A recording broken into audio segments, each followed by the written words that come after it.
नमस्कार, आप देख रहे हैं उदयपुर न्यूज। आपके साथ मैं हूं कृतिका चौबीसा। खबरों को विस्तार से जानेंगे। फिलहाल एक नजर अब तक की तमाम बड़ी खबरों पर। अनाज मंडी में धड़ल्ले से बिक रहा है धूम्रपान, वैध की आड़ में चल रहा है अवैध कारोबार।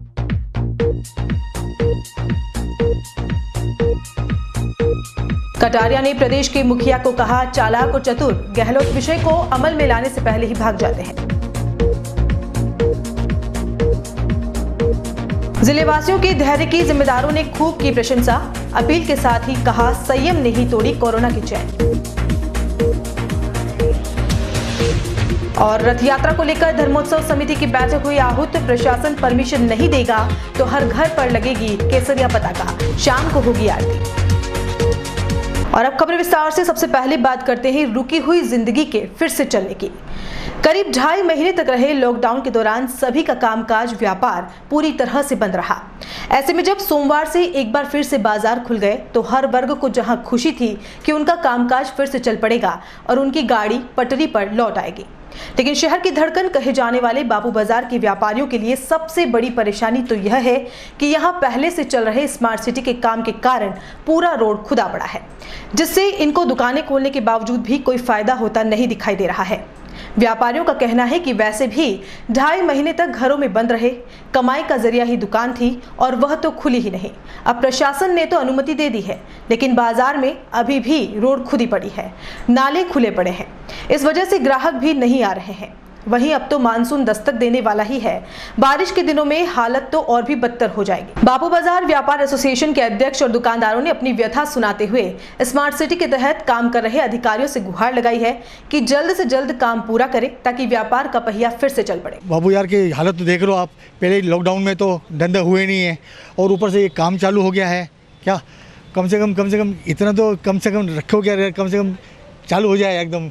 बहुत हालत ख़राब है यार एकदम। क्या करो यार एकदम। बापू बाजार की जो हालत है अभी वो देखते हुए तो वापस ये कि लॉकडाउन में, वैसे तो लॉकडाउन का पूरा हो गया मामला और अब वापस ये स्थिति हो गई कि सीवरेज का वगैरह ये सब काम चल रहा है और कुछ नहीं तो जितना जल्दी हो सके उतना करावे। नहीं तो वापस क्या है कि बारिश का समय है, बारिश में वापस क्या है सबकी प्रॉब्लम हो जाएगी, सबको कोई एक्सीडेंट होने के ज़्यादा चांसेस रहेंगे। तो उसके वनस्पति है कि आपको हर जगह कहीं हर दुकानों के ऊपर एक को छोड़ करके या तो उसकी आने जाने की व्यवस्था की जाए और दूसरा ये भरा वगैरह का एक्सीडेंट नहीं हो ऐसा काम करना है। ग्राहक कैसे आ पाएंगे? ग्राहक तो ये लोग जो व्यवस्था है उस सबसे व्यवस्था का काम करना पड़ेगा अपने को। जो व्यवस्था है सीवरेज का चल रहा है उसका कुछ हो नहीं सकता है, वो तो है उसको जल्दी निपटावे और नहीं तो फिर अब यही कि जो ग्राहक के आने जाने की व्यवस्था की जाए थोड़ी सी, और कुछ नहीं है। हर 2 दुकान के बीच में कोई व्यवस्था ऐसी की जाए ताकि उसमें दिक्कत नहीं आवे। 2-2.5 महीने से सिर्फ लॉकडाउन लगा हुआ था।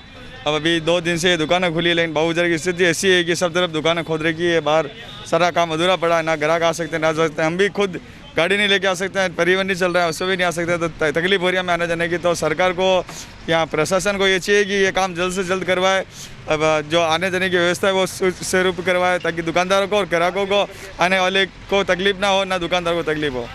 तो इसके लिए मैं प्रशासन से निवेदन करता हूं कि ये काम जल्द से जल्द कंप्लीट करवा दें। जैसा कि आप देख रहे हैं कि लॉकडाउन अपने शहर में खुल चुका है। बापू बाजार में की स्थिति लॉकडाउन के बराबरी बनी हुई है। जिस तरीके से यहाँ पे LNT और स्मार्ट सिटी प्रोजेक्ट का काम चल रहा है उसमें ऐसी स्थिति बनी हुई है कि काम की गति बहुत धीरे है और सब व्यापारी बहुत परेशान है। जिस तरीके से 2-2.5 महीने का लॉकडाउन के बाद में व्यापारियों में जो आक्रोश था कि अपन सब जने अपने व्यापार पर जाएंगे और तरीके से सुचारू रूप से व्यापार करेंगे, वैसी स्थिति बापू बाजार में बिल्कुल भी नहीं है। जैसा कि आप देख रहे हैं कि यहाँ पे काम चला हुआ, पूरी रोड खुदी हुई है जिसमें ग्राहक को आना तो दूर की बात है, व्यापारी अपनी दुकान खोल भी नहीं पा रहा। इस तरीके की स्थिति यहाँ पे बनी हुई है।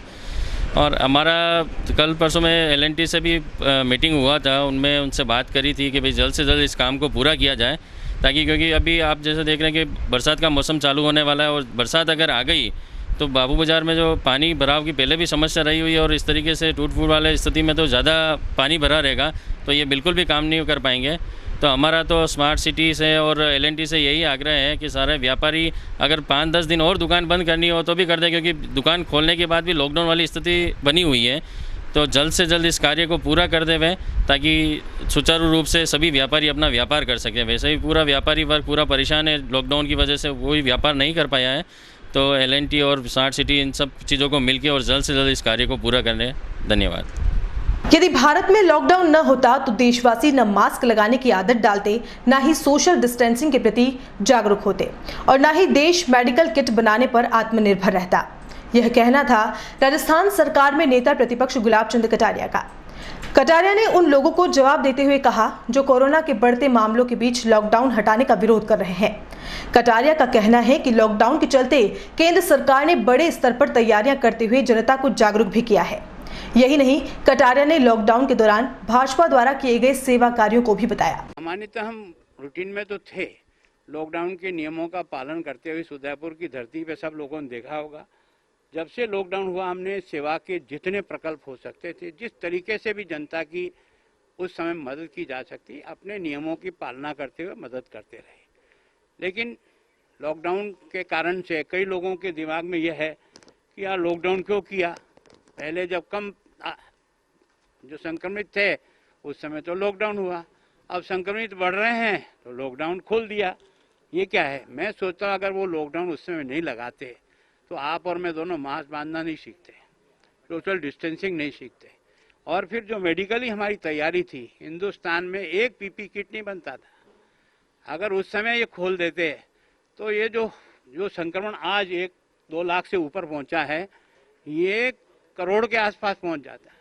तो मैं सोचता हूं कि उसके कारण से जो हमारी हॉस्पिटल की तैयारी है, जो एक तरह से वेंटिलेटर की तैयारी है, जो बेड की तैयारी है, सुविधाओं की तैयारी है, कोरोना से आने वाले लोगों को कहीं उनको होम क्वारंटाइन कराना है या क्वारंटाइन सेंटर पर रखना है, उसकी तैयारी, उसके कारण से दुनिया में सबसे कम लोगों की डेथ अगर कहीं हुई तो हिंदुस्तान में हुई। ये लॉकडाउन के कारण संभव हो सका कि सारा छोटा 3 साल का बच्चा भी अब इस बारे में बोलता है कि मास्क लगा के बाहर निकलो।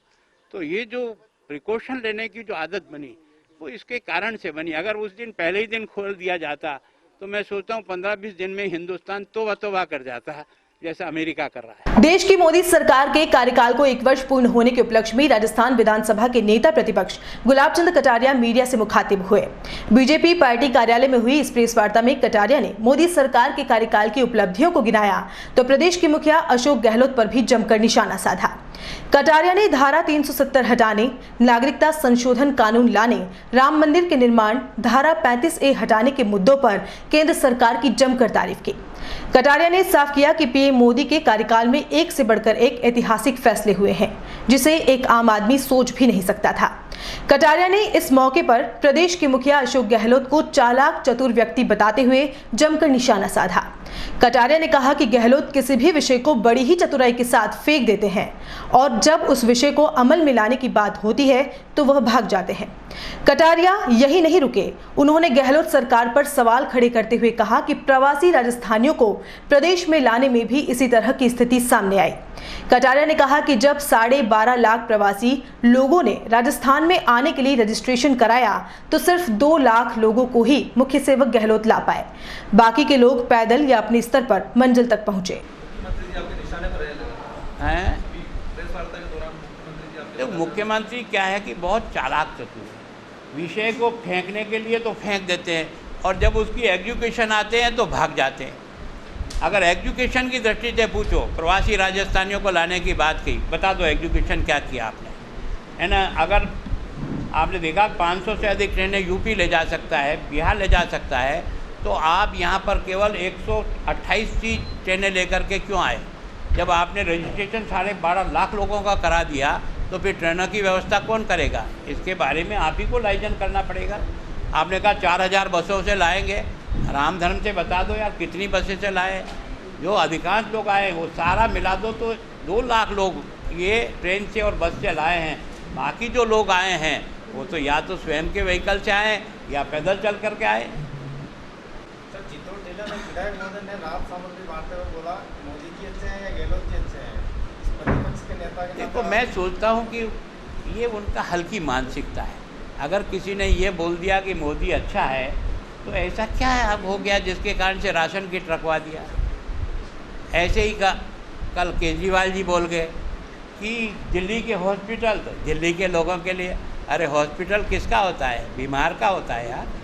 कोई भी बीमार हो जाए, अगर मान लो मैं वहाँ गया किसी काम के लिए और वहाँ बीमार हो गया तो क्या मैं वहाँ के हॉस्पिटल में इलाज नहीं करा सकता हूँ? ये कौन सा निर्णय है?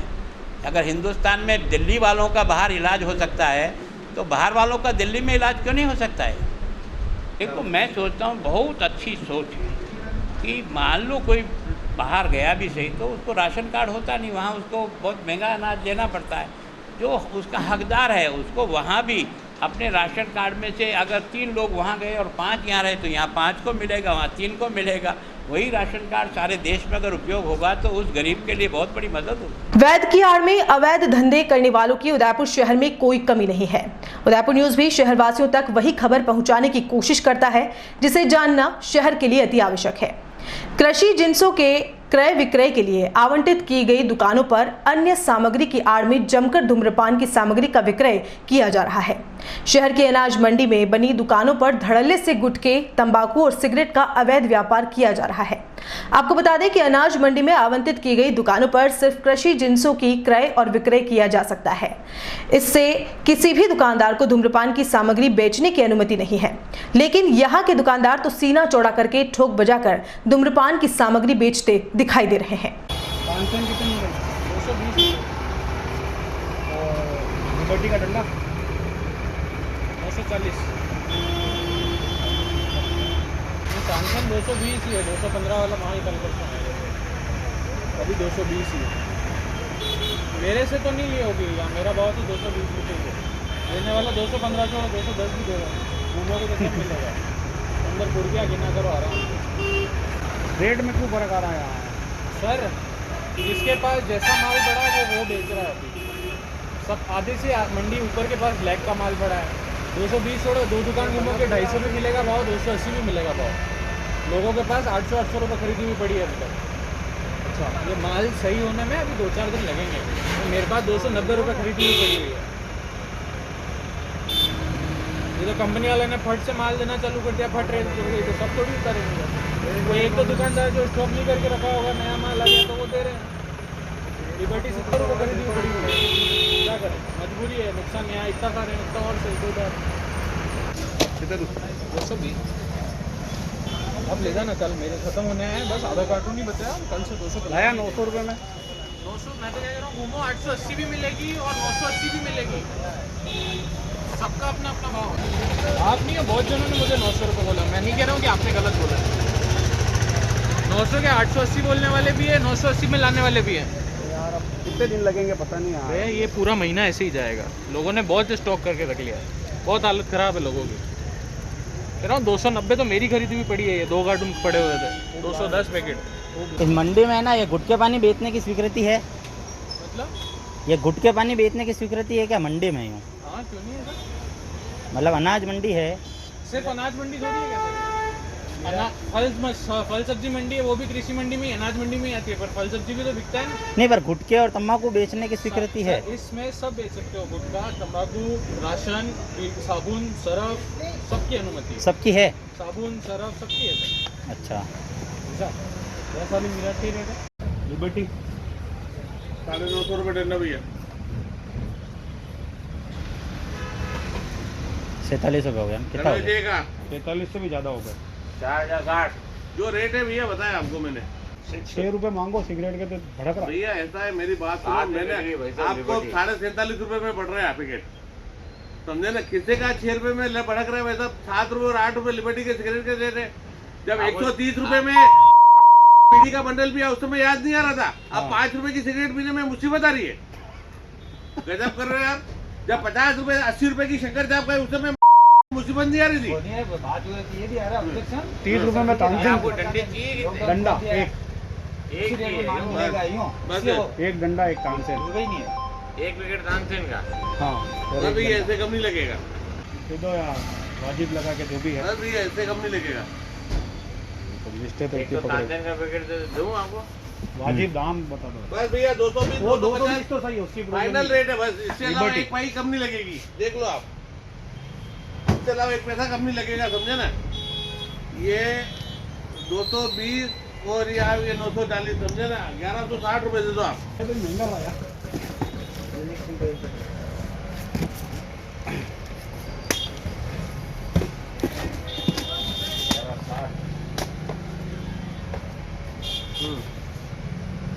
कैसे ये ना नीचे लिखूंगा ना, नीचे होगा। तो देखा आपने किस तरह से अवैध रूप से धड़ल्ले से धूम्रपान बेचने का काम ये दुकानदार कर रहे हैं। आपको एक बार फिर बता दें कि इस अनाज मंडी में सिर्फ और सिर्फ कृषि जिन्सों का ही बेचान हो सकता है, इसके अलावा कोई भी सामान बेचना गलत ही है। जब उदयपुर न्यूज की टीम ने दुकानदारों से धूम्रपान की सामग्री बेचने की स्वीकृति होने की बात पूछी तो उन्होंने ये कहते हुए कन्नी काट ली कि यहाँ तो सभी दुकानदार बेच रहे हैं। लेकिन जब कृषि उपज मंडी समिति के सचिव शिव सिंह भाटी से हमने बात की तो पहले तो उन्होंने जानकारी होने से मना किया, लेकिन जब स्टिंग किए गए वीडियो को दिखाया तो कृषि सामग्री की आड़ में धूम्रपान की सामग्री बेचने वाले दुकानदारों के खिलाफ कार्रवाई करने की बात भी भाटी ने कही। वहीं उन्होंने साफ किया कि इस पूरे परिसर में किसी भी दुकानदार को धूम्रपान संबंधित सामग्री बेचने की कोई परमिशन नहीं है। मंडी समिति में जितनी भी दुकानें आवंटित है वो कृषि जिन्सों के लिए और उससे संबंधित कृषि जिन्सों से संबंधित जो कृषक उत्पाद है और कृषकों के जो डेली यूज़ में काम आने वाली चीज़ें हैं वही चीज़ रख सकता है। जहाँ तक धूम्रपान या गुटखा तंबाकू से संबंधित है ये चीज़ नहीं रख सकते हैं यहाँ पर। और जैसा कि अभी आपने जानकारी दी है कि भाई इस तरह से कोई रख रहे हैं जो दूसरे सामान के आड़ में ये भी चीज़ रख रहे हैं, तो ये जो ही हमें जानकारी मिली है तो हम उनके ये चीज़ बंद करवा देंगे इस मंडी में। इस तरह की रखने का नहीं, कृषि जिन्सों या उससे संबंधित खाद्य वस्तुएं या कृषकों का डेली यूज में काम आने वाली चीज़ें, लेकिन ये धूम्रपान जैसी चीज़ें नहीं। उदयपुर की कृषि अनाज मंडी में बनी दुकानों में खुल के धूम्रपान की सामग्रियां बेची जा रही है। अभी आपने देखा ही है किस तरह से कुछ दुकानदार जो हैं वह दूसरी सामग्री की आड़ में खुलकर धूम्रपान की सामग्री बेच रहे हैं। इस पूरे संबंध में जब हमने यहाँ के सचिव शिव सिंह भाटी जी से बात की तो उन्होंने किसी तरह की स्वीकृति नहीं होने की बात की है और साथ ही उन दुकानदारों के खिलाफ कार्रवाई करने का आश्वासन भी दिया है। अब देखना दिलचस्प होगा कि बरसों से दुकानों पर काबिज दुकानदार क्या दूसरे सामान की आड़ में धूम्रपान की सामग्री यूं ही बेचते रहेंगे या मंडी प्रशासन की उन पर कोई गाज गिर सकती है। उदयपुर न्यूज़ के लिए अभिषेक जोशी। जगन्नाथ रथ यात्रा की तैयारी को लेकर धर्मोत्सव समिति मेवाड़ की आपात बैठक सोमवार को आयोजित की गई। इस बैठक में सभी सदस्यों ने रथ यात्रा को प्रशासन की सहमति मिलने के बाद ही निकालने का निर्णय लिया है। बाद में इस मामले पर समिति द्वारा दूरभाष से अतिरिक्त जिला कलेक्टर संजय शर्मा से भी वार्ता की गई। वहीं एडीएम सिटी ने समिति को लिखित में पत्र देने की बात भी कही। धर्मोत्सव समिति मेवाड़ के अध्यक्ष दिनेश मकवाना ने बताया कि इस विश्वव्यापी महामारी में यदि रथ यात्रा की स्वीकृति नहीं मिलती है तो इस बार नगर में रथ यात्रा नहीं निकाली जाएगी, बल्कि घर घर ध्वजा वितरित किए जाएंगे और साथ ही सभी श्रद्धालुओं से अनुरोध किया जाएगा कि उस दिन घरों में दीपक जलाकर आरती की जाए। यही नहीं, भक्तों को जगदीश मंदिर से आरती का सीधा प्रसारण भी टीवी चैनल्स के माध्यम से दिखाया जाएगा। भगवान जगन्नाथ की रथ यात्रा को लेकर आज धर्मोत्सव समिति मेवाड़ के प्रमुख पदाधिकारियों की बैठक जगदीशपुर पर रखी गई। सभी ने सर्वसम्मति से आगामी भगवान जगन्नाथ की रथ यात्रा को धूमधाम से मनाने का निर्णय लिया। साथ ही प्रशासन द्वारा स्वीकृति मिलने पर ही ये रथ यात्रा निकली जाएगी। इस संबंध में समिति की ओर से एडीएम सिटी उदयपुर को फोन से संपर्क किया तो एडीएम सिटी उदयपुर ने बताया रथ यात्रा के लिए आप लिखित में हमको सूचना देवे, उसके बाद ही विचार विमर्श किया जाएगा। इसको लेकर समिति द्वारा एक पत्र स्वीकृति पत्र श्रीमान एडीएम सिटी को लिखा गया और उसके बाद में ये मीटिंग में निर्णय लिया गया अगर भगवान जगन्नाथ की रथ यात्रा के लिए स्वीकृति मिलती है इसको बड़े धूमधाम से निकाला जाएगा। अगर ये स्वीकृति नहीं मिलती है तो इसका दूसरे रूप में रथ यात्रा को आम हिंदुओं और आम धर्म प्रेमी बंधुओं के बीच में मनाया जाएगा। कोरोना जैसी वैश्विक महामारी के चलते करीब 2.5 महीने से प्रदेश भर में लॉकडाउन ही था। ऐसे में नियमित अभ्यास करने वाले खिलाड़ी अपने मैदान से काफी दूर हैं। वह ना तो खेल पर ध्यान दे पा रहे हैं, ना ही अभ्यास पर। एक मुक्केबाज के लिए रिंग ही सब कुछ होती है। ऐसी स्थिति में उदयपुर के मुक्केबाज कोच वर्धमान सिंह नरुका और उनके सहायक जय सिंह राजपूत के मार्गदर्शन में जूम ऐप से घर पर ही अभ्यास कर रहे हैं। प्रशिक्षक वर्धमान सिंह सभी मुक्केबाजों को जूम ऐप पर प्रशिक्षण देते हैं। उनके अनुसार मुक्केबाज अपना नित्य अभ्यास करते हैं। द वॉरियर बॉक्सिंग क्लब के लगभग 40 मुक्केबाज प्रतिदिन अभ्यास करते हैं। मुक्केबाजों ने आगामी प्रतियोगिताओं की तैयारी भी शुरू कर दी है। इस मुहिम में राष्ट्रीय मुक्केबाज चंचल चौधरी, विमला चौहान, हिमांशी, श्वेता गौड़, फाल्गुनी, डिम्पल, कोमल कंवर राठौड़, आशीष मिनारिया, चेष्टा मेड़तिया सहित नन्हे मुक्केबाज भी पीछे नहीं हैं। भैरवी गुप्ता, सांची मिनारिया, सचलीन कौर, खुशी चौधरी, दक्ष शर्मा और संयम जाखड़ 10 साल से कम उम्र के हैं। देश की मोदी सरकार के 1 साल पूरा होने के साथ ही प्रधान सेवक के आह्वान पर देश भर में आमजन के नाम जो पत्र भेजा जा रहा है, उसे भारतीय जनता पार्टी के कार्यकर्ता भी एक समारोह के रूप में विमोचन करते हुए जन जन तक पहुंचा रहे हैं। इसी कड़ी में भाजपा बड़गांव मंडल के चिकलवास स्थित रामदेव जी मठ प्रांगण में इस पत्र का विमोचन किया गया। इस अवसर पर पूर्व विधानसभा अध्यक्ष शांतिलाल चपलोत एवं पूर्व लोकतंत्र सेनानी खुबीलाल सिंघवी, गोगुंदा विधायक प्रताप लाल घमेती, बुवाड़ा मंडल अध्यक्ष भोपाल सिंह राणा ने पत्रक का विमोचन किया और आत्मनिर्भर भारत व प्रधान सेवक 20 लाख करोड़ के आर्थिक पैकेज को आमजन तक पहुंचाने का संकल्प लिया। इस अवसर पर मंडल महामंत्री शंकर डांगी, किसान मोर्चा के जिलाध्यक्ष नारायण सिंह, युवा मोर्चा मंडल अध्यक्ष मोतीलाल लोहार, स्थानीय सरपंच प्रियंका सुथार, लखावली सरपंच मोहनलाल डांगी, दिनेश शर्मा, अशोक शर्मा, राहुल श्रीमाली, लोकेश वैष्णव, पर्वत सिंह राणा आदि उपस्थित रहे। आज जो हमारे भारतीय जनता पार्टी का पूरे राष्ट्रीय लेवल पर यूथ संपर्क अभियान चल रहा है, इसमें देश में 2014 से लगा करके 2020 तक प्रधानमंत्री जी के जो कार्यक्रम रहे उनको जन जन तक पहुंचाने के लिए जो जनसंपर्क अभियान रखा गया है, इसमें हमारे मंडल के अध्यक्ष जी, हमारे विधानसभा के पूर्व अध्यक्ष जी, हमारे पार्टी के वरिष्ठ नेता खुबीलाल सिंघवी, सभी कार्यकर्ता पदाधिकारी आज बड़गांव मंडल में उपस्थित रहे। लॉकडाउन के दौरान कड़ी धूप में बड़े अरमान के साथ मूंग की बुवाई करने वाले किसानों को 2 महीने बाद फसल खराब होने से निराश होना पड़ रहा है। सलूम्बर की ग्राम पंचायत अदकालिया गांव के करीब 35 से अधिक किसानों ने लगभग 80 बीघा जमीन में 28 मार्च से मूंग की बुवाई पर खेती करना शुरू किया। लॉकडाउन के दौरान मूंग की बुवाई करने के लिए राजनीतिक दलों के नेता एवं जिला कलेक्टर से गुहार लगाकर नहर का पानी शुरू करवाया और सलूम्बर की एक फर्म से 160 रुपए किलो मूंग का बीज खरीदकर करीब 35 से अधिक किसानों ने लगभग 80 बीघा जमीन में बुवाई की तथा बीज देने वाली फर्म के मालिक के कहे अनुसार 3 प्रकार की दवाई का छिड़काव किया। लेकिन 50 दिन के बाद फसल पीला रोग से ग्रसित हो गई और मूंग की फली का लगना बंद हो गया। मूंग की फसल खराब होने के कारण किसानों को काफी परेशानी का सामना करना पड़ रहा है। सभी किसानों ने उपखंड अधिकारी के नाम ज्ञापन देकर बताया कि 80 बीघा जमीन पर की गई बुआई से किसानों को 150 क्विंटल से अधिक मूंग के उत्पादन का फायदा मिलता है, लेकिन फसल के बीमार होने के कारण भारी नुकसान का सामना करना पड़ रहा है। किसानों ने फसल खराबे एवं मूंग बीज की जांच करने की बात रखी। सलूम्बर कृषि विभाग के सहायक निदेशक कल्प वर्मा अपनी टीम के साथ मौके पर पहुंचे तथा किसानों के साथ खेतों में पहुंचकर फसल को देखा। किसान गजेंद्र मेहता ने बताया कि 160 रुपए किलो महंगा मूंग का बीज खरीदकर 80 बीघा जमीन में बुवाई की, लेकिन फसल खराब होने से हमारे अरमानों पर पानी फिर गया। मूंग का बीज रोग प्रतिरोधक नहीं होने के कारण करीब 35 किसानों को 150 क्विंटल मूंग के उत्पादन का नुकसान हुआ है। प्रशासन द्वारा शीघ्र समाधान नहीं किया गया तो खड़ी फसल पर ट्रैक्टर चलाकर पूरी फसल नष्ट कर दी जाएगी, जिसका जिम्मेदार प्रशासन रहेगा। भंडारी कृषि भंडार की दुकान से मूंग का बीज लिया था, येलो मोजक निरोधक, पर जैसे समय बढ़ता गया ये हमारे मूंग ज़्यादा पीले होते गए और अब लास्ट ये स्थिति आ गई है कि अब इसमें कोई फली लगने के आसार नहीं है। हमारे 2 महीनों की मेहनत पे पूरा पानी फिर गया। आप देख सकते हैं ये चारों तरफ पीला पीला ही नजर आ रहा है। और बुलेटिन में यहाँ रुकेंगे एक ब्रेक के लिए। आप देखते रहिए Udaipur news. AHA airline and hotel management academy Udaipur का पहला प्रोफेशनल एविएशन मैनेजमेंट इंस्टीट्यूट।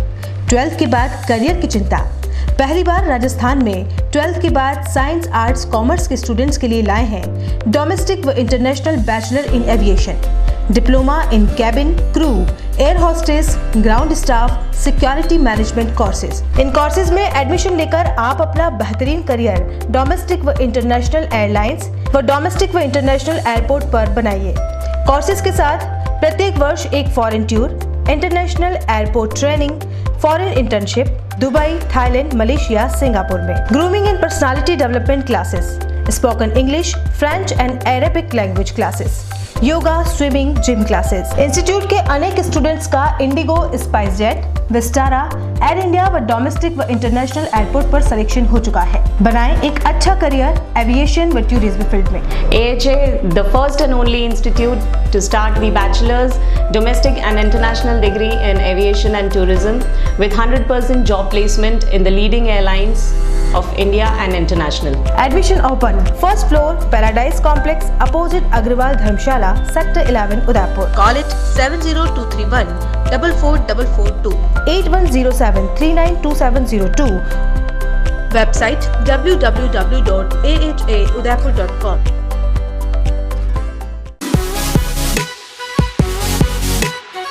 शहर के बीचों बीच बसा सिद्धि विनायक हॉस्पिटल।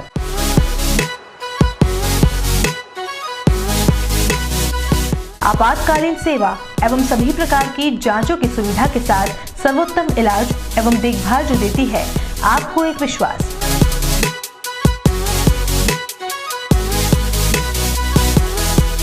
सभी प्रकार के ऑपरेशन, अत्याधुनिक मशीन से लैस आईसीयू की सुविधा उपलब्ध।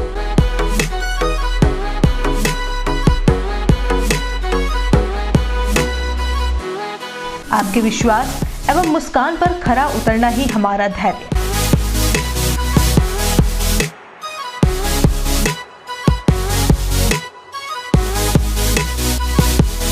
सिद्धि Vinayak hospital, main road, sector 3, Hiran मगरी, उदयपुर। Call it 9660 733 167।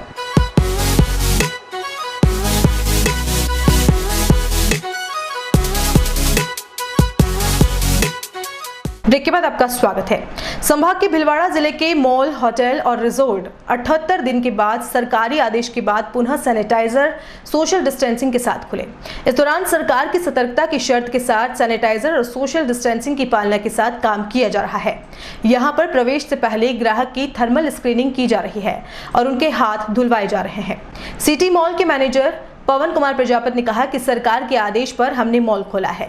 इससे पूर्व पूरे मॉल को सैनिटाइज किया गया। इसके साथ ही यहाँ के शॉप संचालकों को भी हमने थर्मल स्क्रीनिंग करके प्रवेश दिया है।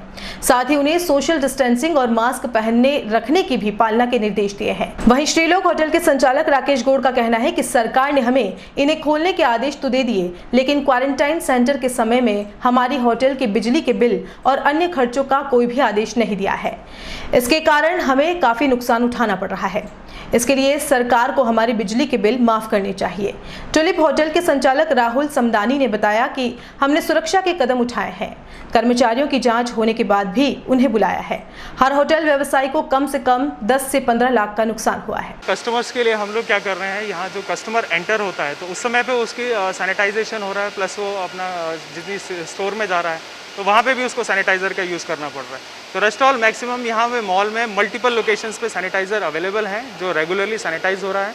और हमने जो हमको जैसे गवर्नमेंट से आदेश आया था सैटरडे को, तो हमने नेक्स्ट डे संडे को ही अपनी हाउसकीपिंग की टीम बुला ली थी। यहाँ पूरी बिल्डिंग को सैनिटाइज़ किया विद सोडियम हाइपोक्लोराइड। पूरी बिल्डिंग अभी फ़िलहाल सैनिटाइज है और रेगुलर बेस पे सैनिटाइज होती रहेगी। जितने भी गवर्नमेंट के प्रिकॉशनरी मेजर्स हैं वो हम सब फॉलो करेंगे और हम कर रहे हैं। और हम फ़िलहाल हमने जैसे हमें आदेश मिला है, हमने पोस्टर्स, बैनर्स, सोशल डिस्टेंसिंग के वो भी प्लान कर लिए हैं। 1-2 दिन में वो भी अभी यहाँ पे इम्प्लीमेंट हो जाएंगे। और जो सरकार से एक ही निवेदन है, जो 50 आदमी को उन्होंने दिया है, कम से कम 200-300 आदमी परमिशन दें, क्योंकि हमारे पास उसका ABC गेट बना दें, क्योंकि हमारे पास 1-1 लाख स्क्वायर फीट गार्डन है, तो वहाँ 200-300 आदमी की सोशल डिस्टेंसिंग आसानी से नियम का पालन करके हम अपना व्यापार संचालन कर सकते हैं। सरकार से रिलीफ अभी नहीं हुए। सरकार ने ना हमारा लाइट का बिल जमा न कराया है, ना होटल का हमारा पेमेंट दिया है, ना हमारे टूट फूट का पैसा दिया है, जिसमें लाखों की टूट फूट हो चुकी है, उसका अभी तक कोई निशान नहीं है। इस भुगतान को हम आने वाले साल भर तक नुकसान नहीं जाएंगे। आज 78 दिनों बाद हम होटल खोलने जा रहे हैं, मन में एक बहुत होप लेकर कि जो वैश्विक महामारी भी है उससे हमारे को निजात मिले और हम हमारे एक चरण आगे बढ़े, हमारा बिजनेस को आगे बढ़ाए। जो हमारे होटल के कर्मचारी हैं, सब जो भी एक तरीके से हम सबका एक रोज़गार छिना हुआ था, उनके लिए एक नया स्टेप करने के लिए सरकार ने आज से हमें परमिशन दी, तो हम चालू कर रहे हैं।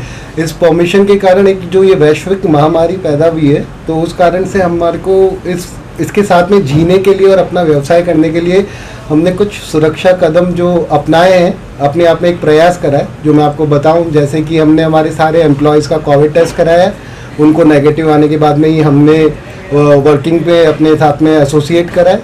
सेकंड चीज़, हमने एक कस्टमाइज ऐप डिज़ाइन करी है कि आप रेस्टोरेंट में बैठकर भी आप केवल मोबाइल ऐप से ऑर्डर दे सकते हैं, जिससे आपका टच नहीं हो किसी से, जिससे आपका जो ये वैश्विक महामारी है फैलने से आप बचा सकें।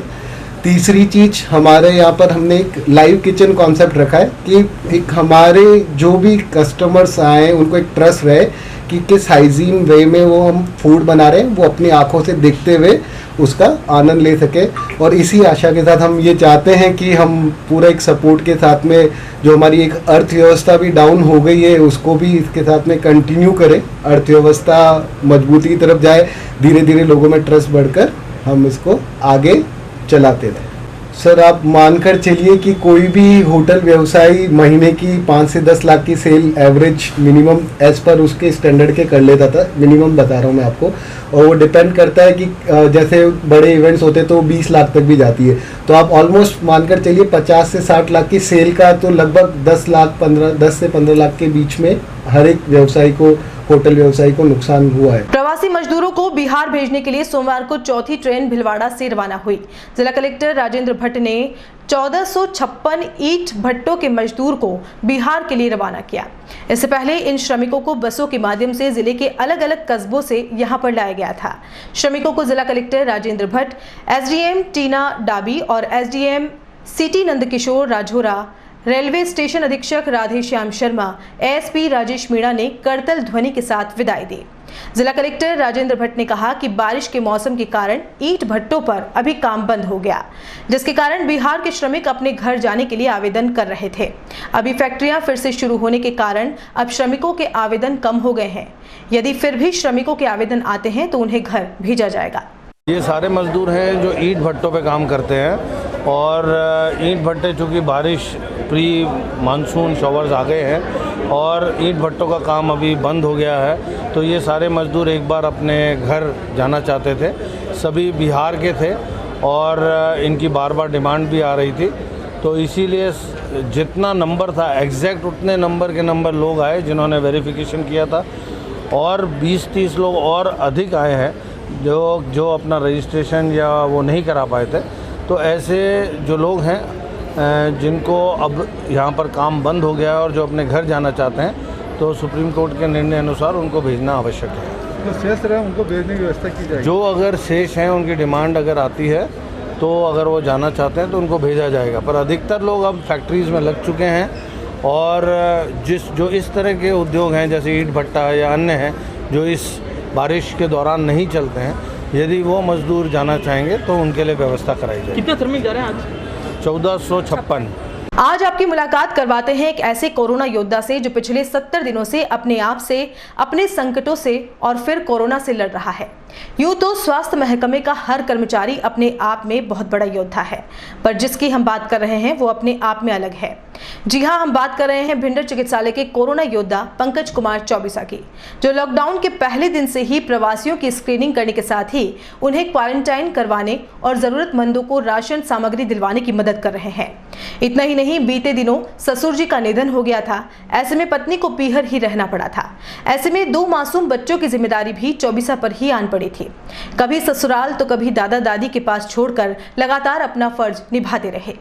वहीं जब क्षेत्र के नागदा मोहल्ले में एक प्रवासी पॉजिटिव आया तो सबसे पहले पीपीई किट पहनकर जाने वाली टीम में भी चौबीसा शामिल हुए। सभी भारतवासियों से निवेदन है कि वे लॉकडाउन का पालन करें, सुबह शाम गुनगुना पानी पिए, ठंडी चीज़ों का परहेज करें, योग और प्राणायाम करें, अपने स्वास्थ्य का ख्याल रखें। जल्द ही हम यह जंग जीतेंगे। जय हिंद, जय भारत। लॉकडाउन घोषित होने के साथ ही बाजारों में भामाशाहों की कमी नहीं रही। कोई भोजन सामग्री बांटने में लगा था तो कोई नाकों पर तैनात पुलिसकर्मियों को सैनिटाइजर और मास्क बांट रहा था। लेकिन जैसे ही इसकी अवधि बढ़ती गई, यह सभी भामाशाह गायब से होते रहे। सोमवार को अनलॉक हुए शहर में लगभग सभी प्रतिष्ठान खुल गए और लोग फिर से अपने रूटीन के कार्यों पर लग गए थे। लॉकडाउन में जो छूट राज्य सरकार द्वारा दी गई थी, इसका मतलब ये नहीं था कि अब कोविड-19 के संक्रमण से हमें मुक्ति मिल गई हो। अगर बात पुलिस विभाग की करें तो अब नाकों और चौराहों पर तैनात पुलिसकर्मियों के लिए खतरा ज्यादा बढ़ गया है, क्योंकि अब आवागमन भी शुरू हो गया है। ऐसे में विभाग के बढ़ते खतरे को देखते हुए एलजी कंपनी ने पूरे भारत में मास्क वितरित किए हैं। इसी के चलते उदयपुर के LG branch manager Anoop Gotu ने बताया कि जिला पुलिस अधीक्षक कैलाश चंद्र बिश्नोई को पुलिस विभाग के लिए 400 फेस शील्ड मास्क कंपनी की तरफ से दिए गए हैं और इस कोरोना काल में कंपनी ने उदयपुर के संभाग भर के सरकारी चिकित्सालयों में एसी कूलर, वाटर कूलर भी निःशुल्क वितरित किए हैं। एक्चुअली एलजी इलेक्ट्रॉनिक्स इन्वॉल्व रहता है सीएसआर एक्टिविटीज़ में, मतलब social responsibility related activities LG electronics काफ़ी करता रहता है। ये कोविड-19 के समय पे हमने राजस्थान में अगर बोलिएगा तो राजस्थान में हमने मेजर जो हॉस्पिटल्स हैं यहाँ पे जितने भी कोविड हॉस्पिटल्स हैं उसमें काफ़ी सारे प्रोडक्ट्स जो TVs, refrigerators, water purifier, air conditioners हमने फ्री में दिए हैं for the comfort of the patients. Similarly हमने यहाँ पे आपके फेस गार्ड्स भी प्रोवाइड कराए हैं। आपके जैसे उदयपुर में अगर बोलें तो उदयपुर में पुलिस के लिए हमने फेस गार्ड्स प्रोवाइड कराए हैं फॉर देयर ओन सेफ्टी। ये हमारे कोरोना वॉरियर्स हैं जो हर समय आपकी सहायता के लिए अवेलेबल रहते हैं। उनको सेफ़ रखना हमारे लिए बहुत ज़रूरी है, तो उनकी सेफ्टी को ध्यान पे रखते हुए हमने यहाँ पे अपना फेस गार्ड्स दिए हैं इनको कि इनकी सेहत और सेफ्टी बनी रहे। हमने अराउंड 400 गार्ड्स दिए हैं यहाँ पे for the people on the streets, जो जितने भी आपके पुलिसकर्मी अपने यहाँ पे आपकी सहायता में लग रहे थे उनके लिए। संयम बहुत मुश्किल होता है। दौड़ती भागती जिंदगी अगर एकदम रुक जाए तो सोचिए क्या होगा। घरों में रहकर पल पल होने वाली बेचैनी और बाहर घूमती मौत के डर ने हर खासुआम को बेहाल सा कर दिया। 22 मार्च से 7 जून तक उदयपुर जिले के लोगों को भी काफी परेशानियों का सामना करना पड़ा। जरूरत की सामग्री पाने के लिए जद्दोजहद का माहौल गली मोहल्लों में देखा गया। शुरुआत के दिन तो खुशी और परिवार के साथ मौज मस्ती में निकल गया, लेकिन जैसे जैसे कोरोना काल में लॉकडाउन की अवधि बढ़ती गई, बेचैनी भी बढ़ती गई, संयम भी टूटने लगा। लेकिन प्रशासन की हर सख्ती की पालना शिद्दत से करने वाले उदयपुर वालों को जितना धन्यवाद दिया जाए कम है। हम घरों में ही रहे और यही वजह है कि कोरोना की चेन टूट गई। सिर्फ एपी सेंटर को छोड़कर जो भी एक्टिव केस आए वह प्रवासी थे या क्लोज कांटेक्ट वाले थे। इस चेन के टूटने का सबसे बड़ा कारण यह रहा कि सभी ने प्रशासन के आदेशों की पूरी तरह से पालना की। ऐसे में शहर के सभी जिम्मेदारों ने उदयपुर न्यूज के माध्यम से आमजन का आभार भी जताया और धैर्य की खूब तारीफ की।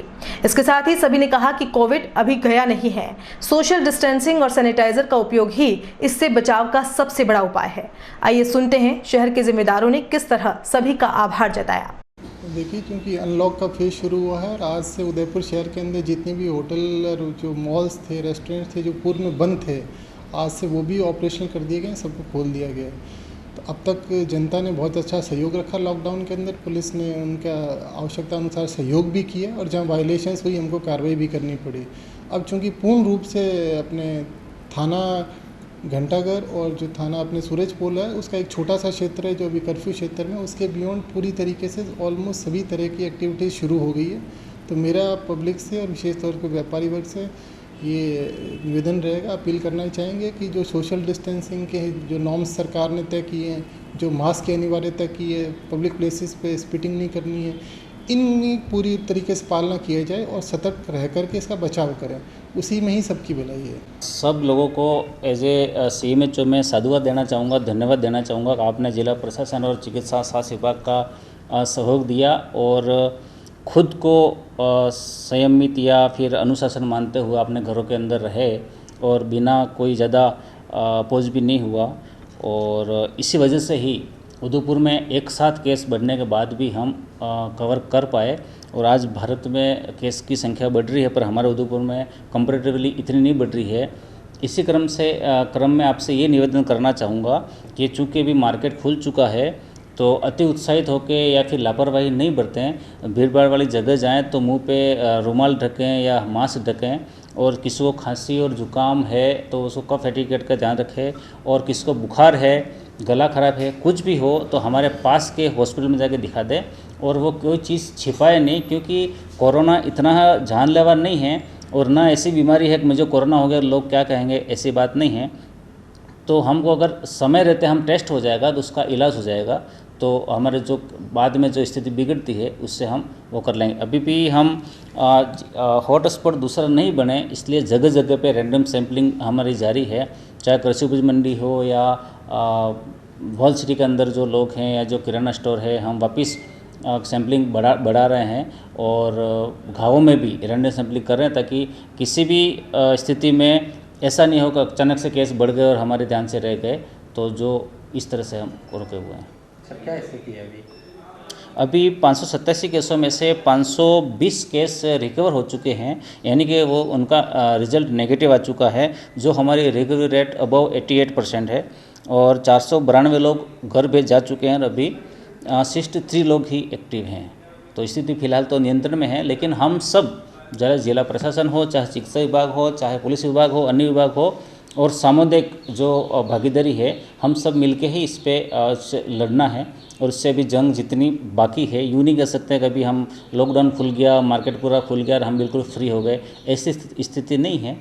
तो हम हर किसी भी स्थिति निपटने के लिए हम सब मिलके हमको रेडी रहना है। सबसे पहले तो मैं सबको बहुत धन्यवाद देना चाहती हूँ कि ये 2-2.5 महीने लोगों ने बहुत संयम रखा, बहुत कोऑपरेट किया और मेरा मानना है ये सबके ही प्रयासों का फल है कि हमारे यहाँ जो पिछले महीने केसेस आए भी थे वो हम जल्दी आइडेंटिफाई कर पाए और लोगों ने सारे लॉकडाउन के नियमों की अच्छी सी पालना करी। इस वजह से वो केसेस बहुत ज़्यादा स्प्रेड नहीं हो पाए, वो एक ही जगह पे सीमित हो पाया और उनका ट्रीटमेंट करके, उनका इलाज करके हम इसको काबू में कर पाए। और मैं जानती हूँ कि लोगों ने बहुत राहत का सांस लिया है जब से ये अनलॉकडाउन जिसको अनौपचारिक रूप से कहा जा रहा है, जब से ये शुरू हुआ है। बट इस खुशी के साथ साथ मैं ज़रूर याद दिलाना चाहूँगी कि लॉकडाउन खुला है, कोविड अभी भी है। जैसा कि हमें पूरे प्रदेश में, पूरे देश में देखने को मिल रहा है कि भारत में केसेस काफ़ी तेज़ी से बढ़ रही है।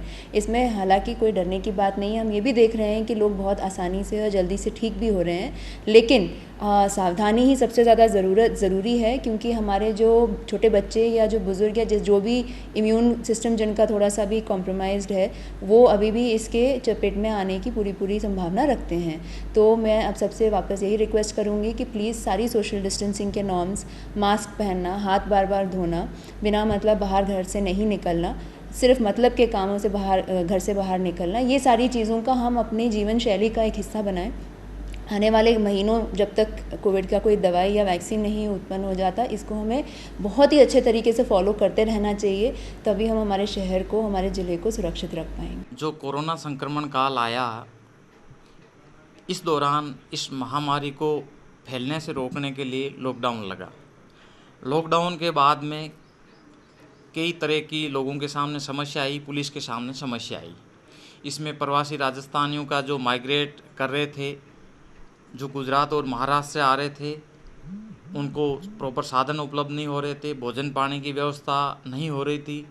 तो इसके लिए जन सहयोग से जो हाईवे पे जो सरपंच लगते हैं, जो ग्राम पंचायत, उनको कह कर के टैंकर पानी के लिए व्यवस्था करवाई। दानदाताओं से, भामाशाहों से संपर्क करके बलीचा बाईपास पे उनके भोजन के पैकेट तैयार करवाए गए और मतलब उनको परिवहन की सुविधाएं भी उपलब्ध कराए गए, ताकि उनको यूँ नहीं लगे कि वो परेशान हो रहे हैं। उनका खुद का भी यही कथन था कि राजस्थान में एंटर होने के बाद में हमें अच्छी सुविधाएं मिल रही है। तो भामाशाहों की मदद से उन लोगों तक राहत सामग्री पहुंचाई गई। इसके अलावा जो कच्ची बस्तियां हैं, इंदिरा कॉलोनी है, दक्षिण विस्तार है, या ऐसे ज़रूरतमंद जो लोग हैं जिनके पास में खाद्य सामग्री नहीं थी, भामाशाहों की मदद से उन लोगों तक खाद्य सामग्री पहुंचाई गई। एक बड़ी समस्या आई थी आदिवासी अंचल की जो बालिकाएं हैं स्कूल की, उनको पहले सैनिटरी नैपकिन किट स्कूल से मिला करते थे। इस लॉकडाउन में वो चीज़ उनको उपलब्ध नहीं हो पाई, तो एक गूंज संस्था के माध्यम से हमने उन स्कूलों में, आदिवासी अंचल की जो दूर दराज की स्कूलें हैं, उन बालिकाओं तक सैनिटरी नैपकिन किट पहुंचाए गए। एक समस्या थी जो गंभीर रोगी है या जिनको ब्लड की ज़रूरत है, ब्लड बैंक में ब्लड की कमी आ गई थी, तो थाने पर हमने पुलिस मित्र और पुलिस थाना गोवर्धन विलास के एक संयुक्त तत्वावधान में एक रक्तदान शिविर आयोजित किया गया, जिसमें 76 यूनिट ब्लड डोनेट किया गया। तो ये जो समस्त महामारी के समय जो लोगों के सामने समस्याएं आई, 2-3 जगह कर्फ्यू लगे, उस कर्फ्यूग्रस्त एरिया में और जो सीनियर सिटीजन्स है उनको मेडिसिन पहुंचाने के लिए हमने एक हेल्पलाइन नंबर जारी किए। उस पर कॉल आने पर हम उन तक मेडिसिन भी पहुंचाई गई, या अन्य कोई जो राहत सामग्री पहुंचानी थी वो भी हमने पहुंचाई गई। तो इसमें यहाँ के लोगों का लॉकडाउन पालना कराने से लेकर के, जागरूकता से लेकर के और नीडी लोगों की मदद से लेकर बहुत अच्छा सपोर्ट रहा, बहुत अच्छा सहयोग किया। उसी की वजह से इस समस्या से काफ़ी कुछ निजात पाने में सफलता मिली। लोगों को बहुत ज़्यादा दुखी नहीं होना पड़ा। तो मैं उन जनता का आभार व्यक्त करता हूं जिन्होंने लॉकडाउन का पूर्णतः पालन किया, धैर्य बनाए रखा और सही समय का इंतज़ार किया। इसके अलावा मैं उन भामाशाहों को धन्यवाद देना चाहूँगा जो अपनी जान जोखिम में डाल करके नीडी लोगों तक मदद पहुँचाई। हमारे जो पुलिस मित्र जो बहुत ज़्यादा हमारे साथ कंधे से कंधा मिलाकर काम कर रहे थे, बिना वेतन के काम कर रहे थे, मैं उन लोगों को भी धन्यवाद देना चाहूँगा और समस्त जनता को, हमारे अधिकारियों को जिन्होंने हमारा हौसला बनाए रखा, हमें हर संसाधन उपलब्ध कराए गए। हमारे एसपी साहब बहुत ज़्यादा चिंतित रहते थे कि ये माइग्रेट कर रहे लोग, कोई पैदल नहीं जावे, कोई भूखा नहीं जावे। तो उनकी जो समस्याएं थी माइग्रेट करने वाले लोगों की, उससे काफ़ी एसपी साहब चिंतित थे और हर तरीके से उनको सुविधा उपलब्ध कराने के लिए कटिबद्ध भी। तो मैं समस्त उन जनता का, समस्त भामाशाहों का, समस्त कोरोना वॉरियर्स का जो इस मुश्किल घड़ी में जिन्होंने अपना योगदान दिया, धन्यवाद अर्पित करना चाहूँगा। देखिए सर, ऐसा है, इस लॉकडाउन का जो अभी तक का पीरियड रहा बड़ा चैलेंजिंग रहा पुलिस प्रशासन के लिए, मीडिया कर्मी के लिए, और जो जनता ने जिसका इनको पालन करना था उनको भी बड़ी मुश्किलात का सामना करना पड़ा था। और मुझे व्यक्तिगत रूप से ये कहते हुए खुशी है कि खासकर मेरे इलाके में और अमूमन आसपास सभी जगह उदयपुर शहर में लोगों ने इसकी पालना करने की भरसक कोशिश की और पुलिस प्रशासन का सहयोग भी दिया और लोगों ने इस चीज़ को समझा भी और इस चीज़ की रिस्पेक्ट भी की कि पुलिस प्रशासन, मीडिया कर्मी, सफाई कर्मी हैं, ये अपना सब कुछ दांव पे लगा करके सुचारू व्यवस्था जनता के स्वास्थ्य के लिए और जनता सेहतमंद रहे इसके लिए कर रहे हैं। तो मैं सभी वर्गों का, सभी नागरिकों का, छोटे बड़ों का, सभी का तहे दिल से शुक्रगुजार हूँ कि इन्होंने इस लॉकडाउन के पीरियड में सबको सपोर्ट किया। धन्यवाद। सबसे पहले तो मैं सभी को धन्यवाद देना चाहूँगी।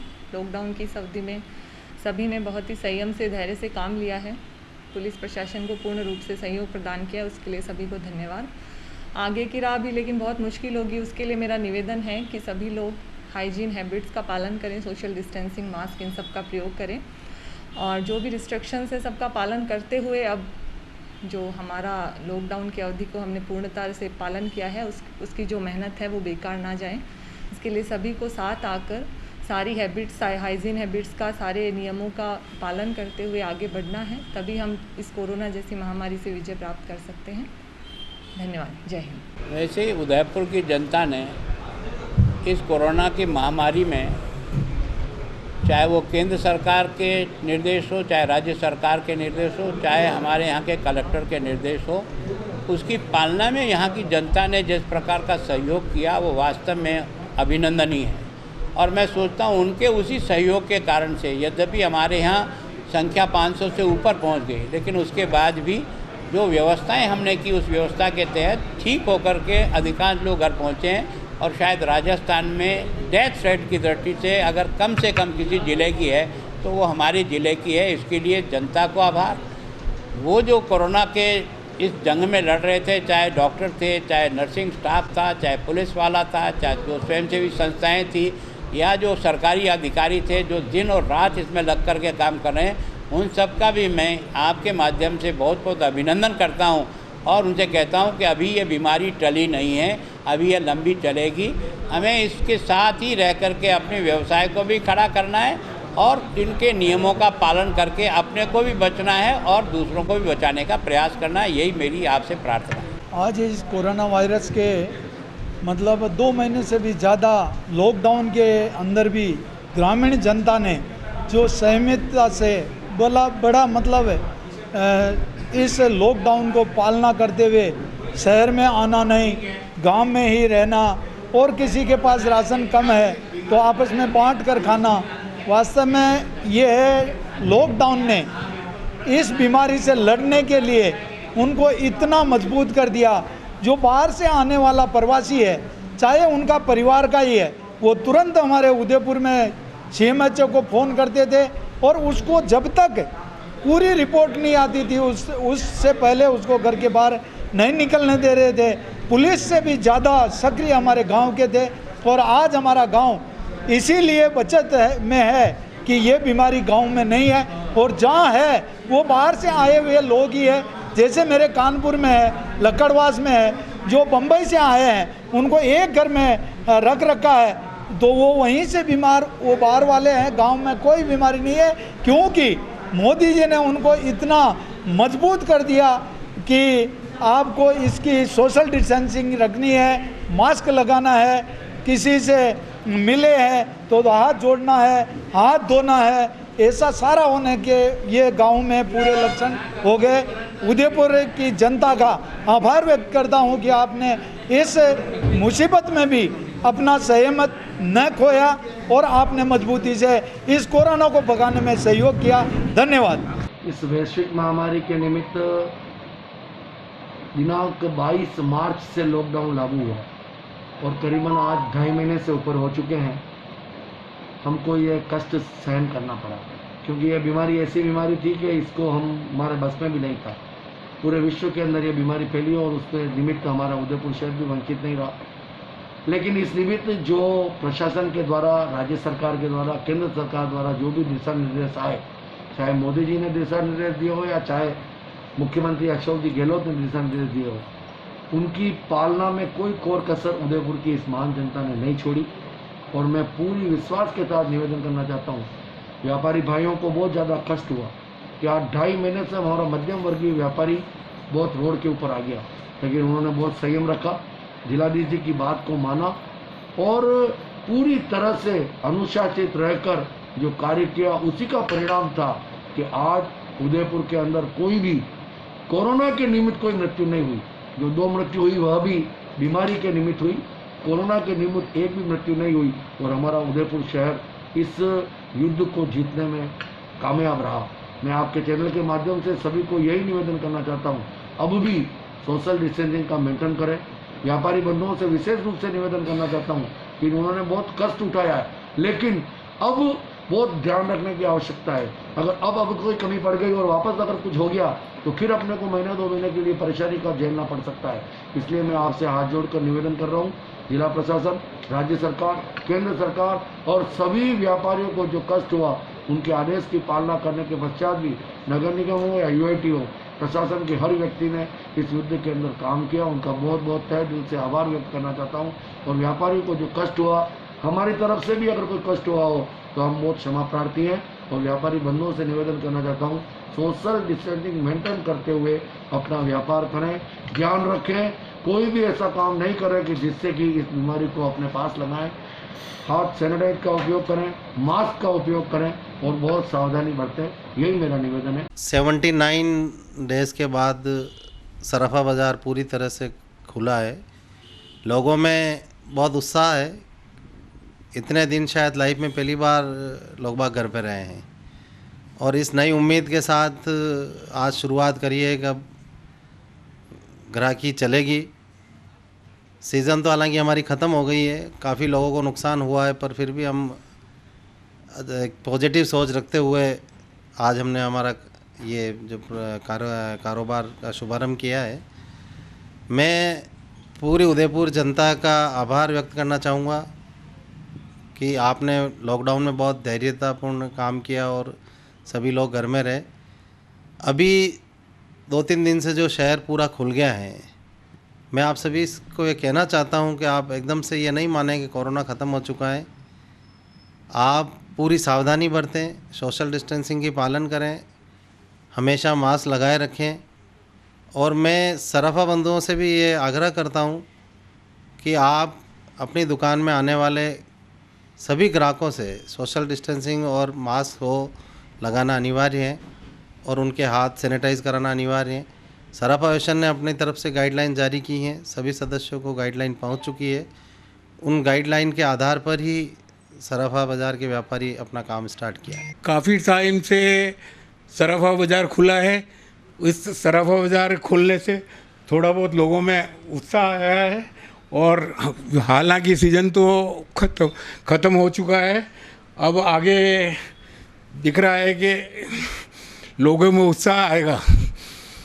क्या अपील करेंगे जनता से? क्या अपील करेंगे? जनता से अपील करेंगे कि अपने मुंह के ऊपर मास्क बांध के रखो और अपने हाथ मुंह टोटल डिस्टेंसिंग का पावर दो, 2 फीट के हिसाब से रखो और उसके अलावा अपना हाथ साफ करते रहो। मैं प्रकाश लक्षकार, भारतीय जलज से। जैसा आप देख सकते हैं, आज घंटाघर हमारा पूरा खुल गया है। घंटाघर बड़ा बाज़ार, पूरा बाज़ार आज से हमारा ओपन हुआ है और जैसे जैसे धीरे धीरे कस्टमर भी आ रहे हैं और कस्टमर के साथ हमने पूरा सोशल डिस्टेंसिंग वगैरह भी रख रखी है। हमने चेयर्स भी कम कर दिए हैं, सैनिटाइज़र भी रख रखा है और एक्स्ट्रा मास्क भी रख रखे हैं। जो भी कस्टमर आए, जो अगर नहीं लेके आए तो उनको मास्क दे रहे हैं और उम्मीद है कि जैसे जो पहले दुनिया चल रही थी वैसे पटरी पे बहुत जल्द आ जाएगी। और चलते चलते एक नजर अब तक की हेडलाइंस पर। अनाज मंडी में धड़ल्ले से बिक रहा है धूम्रपान, वैध की आड़ में चल रहा है अवैध कारोबार।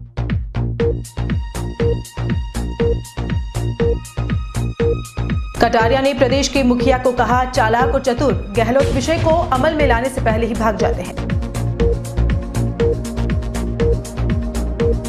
जिलेवासियों के धैर्य की जिम्मेदारों ने खूब की प्रशंसा, अपील के साथ ही कहा, संयम ने ही तोड़ी कोरोना की चैन।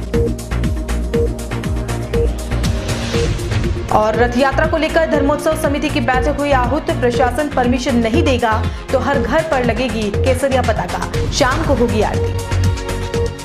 उदयपुर न्यूज के इस बुलेटिन में फिलहाल इतना ही। शहर की तमाम हलचल से आपको आगे भी रूबरू करवाते रहेंगे। फिलहाल इजाजत दीजिए कृतिका चौबीसा को और खबरों के लिए देखते रहिए उदयपुर न्यूज। नमस्कार।